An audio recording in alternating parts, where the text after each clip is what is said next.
parents qui ne croient qu'en ça, et qui font jouer 100, 110, 120 matchs à l'âge de 9 ans ou 10 ans ou 11 ans, c'est beaucoup trop.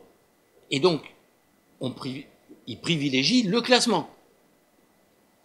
Après, les cadres techniques dans les départements et dans les ligues, ils sont pris entre deux feux. Entre, bah oui, il est classé, c'est le mieux classé. Et je le prends pas, c'est très compliqué. Parce que sinon, c'est nier le classement. Vous le dites. Donc là, il y a une complication. Moi, je dis, bon, bah, quand on gagne, et qu'on est numéro 1, on est champion de France, bah, on est pris dans les structures fédérales. C'est normal. C'est une sélection.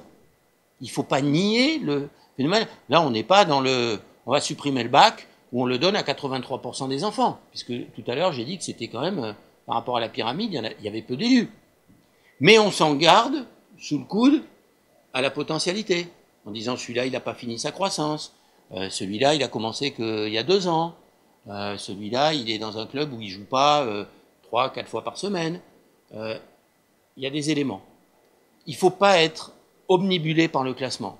Mais c'est un élément avec lequel il faut apprendre à vivre. Donc, et sur lequel il faut éduquer les parents. Parce que certains ne croient qu'à ça. Parce qu'ils se disent et ils savent que s'il y a le classement, alors là c'est terrible, parce que là les retours en voiture le soir des matchs entre Chambéry et Annecy, c'est terrible, quoi. Et le père, il passe son temps à gueuler, ou la mère qui pleure parce qu'elle dit, ouh là là, qu'est-ce que tu vas prendre ce soir en rentrant si t'as perdu contre... Et ils ont la calculette, ils savent combien ils vont être classés. Bon, c'est un truc... Mais voilà, en même temps, on a le classement le plus performant au monde. Et bon, je dis aussi, on apprend à être un compétiteur dans ce sport. Vous pouvez pas devenir qu'un compétiteur à 16 ou 17 ans. Je sais bien que les Williams, c'est un exemple, c'est le contre-exemple. Parce que le père, il les a pas amenés, hein, combattre contre les autres. Seulement, ils combattaient l'une contre l'autre. Et puis, ils étaient dans une espèce de ghetto. Donc, c'était pas de la tarte, quoi. Mais lui, il les a programmés pour être championne. Mais c'est les parents, quoi. Les cadres techniques, je dis toujours, hein, c'est pas leurs enfants, quoi. On est les enfants par procuration. Les parents, ils resteront toujours les parents. Il faut faire avec. Hein. Faut faire avec. Et fort heureusement, il y en a des fantastiques. Hein. Parce qu'on en a des... Non, mais il y en a des extraordinaires. Je parlais de Tsonga, les parents, pas de problème. Les parents Simon, pas de problème. On aime bien hein, entraîner ces joueurs-là. Bon, après, il y a des parents... Ce qui est à considérer aussi quand vous regardez, c'est qu'on a énormément de filles qui sont filles uniques. Et on a beaucoup de problèmes. Parce que justement, on reporte tout. Et dans certains cas, la frustration des parents de ne pas avoir été plus haut classés, ceci, cela. Bon, c'est... Voilà. Mais oui. Moi, le triple surclassement, je n'ai jamais été très favorable à de très rares exceptions près, mais qu'on n'a pas trop vécu dans le tennis. Sauf à me tromper, à part Gasquet qui avait 2-3 années d'âge d'avance, une fille qui a bien connu...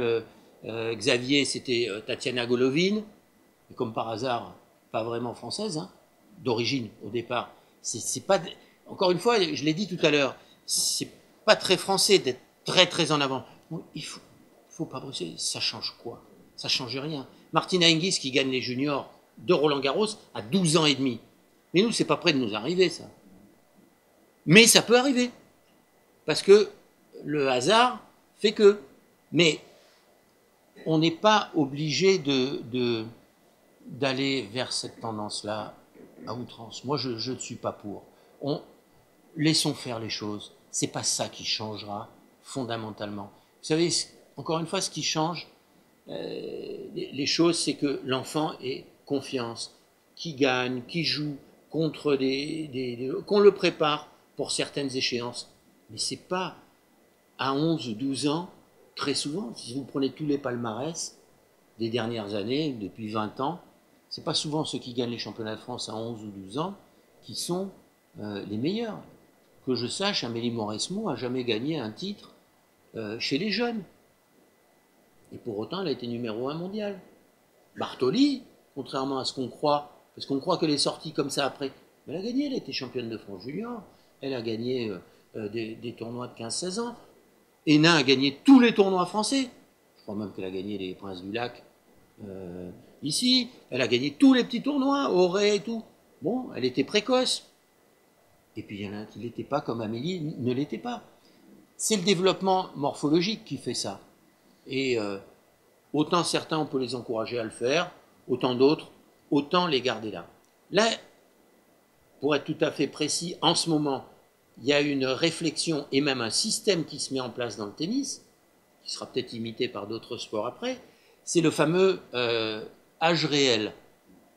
Parce qu'on s'aperçoit qu'entre le début de l'année et la fin de l'année, sur les petits, ils prennent, certains, ils peuvent prendre ça, quoi, à 11 ans ou 12 ans. Oui, pratiquement 10 cm. Est-ce qu'il ne vaut pas mieux garder les enfants dans l'âge réel, dans la première partie, la deuxième partie Bon, il y a une expérience qui est menée, on en a parlé avec Xavier à midi, on n'en verra pas les effets ou les contre-effets avant, parce que là, on s'attaque aux petits, là-dessus, avant une dizaine d'années. Pourquoi pas? En tout cas, ça n'abîme rien, ça fait jouer les enfants. Justement, ça répond à votre interrogation sur la morphologie, parce qu'on essaie de limiter. Bon, ça n'empêchera pas qu'à 15 ans, il y en a qui feront 1m90 et d'autres qui feront 1m62, et que les parents de celui d'1m62 diront pourquoi lui il fait 1m90. Parce que c'est toujours ça, on est toujours en comparaison. Mais moi je ne suis pas pour, je l'ai dit tout à l'heure, on a un processus de formation de 10 à 12 ans, ne perdons pas de temps, mais on n'est pas non plus, on n'est pas aux pièces, quoi. Hein.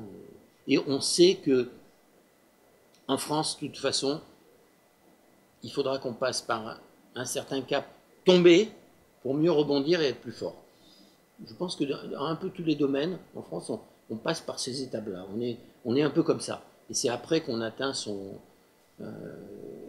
et qu'il vaut mieux, dans le processus, travailler vraiment sur les bases, le solide, et c'est ça qui évitera les problèmes de pression, les problèmes de faiblesse ultérieure. Ça permet de bien un peu mieux comprendre de l'intérieur comment se passe la gestion des sportifs, aussi de voir aussi l'expérience qu'a quelqu'un d'un haut niveau et qui a vu pas mal de joueurs passer entre ses mains ou qu'il a côtoyé.